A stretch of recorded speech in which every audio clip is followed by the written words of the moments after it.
बलौदाबाजार जिले में प्रधानमंत्री आवास योजना ग्रामीण अंतर्गत स्वीकृत आवासों को समय पर और गुणवत्तापूर्ण निर्माण पूर्ण कराने के लिए कलेक्टर चंदन कुमार ने विभिन्न विभागों के सहायक अभियंता सहित 54 उप अभियंताओं को अलग अलग ग्राम पंचायतों की जिम्मेदारी दी है।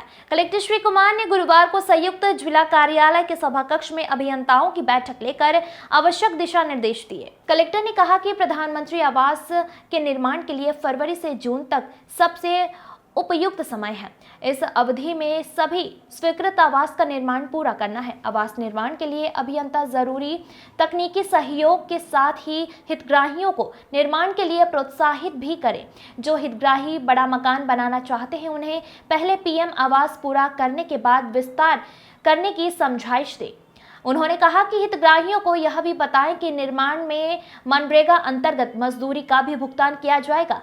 कलेक्टर ने कहा कि सभी अभियंता संबंधित ग्राम पंचायतों में जाकर हितग्राहियों से आवास निर्माण के संबंध में जानकारी लें और जो भी समस्याएं हैं उनका निराकरण कराते हुए आवास निर्माण शुरू कराएं।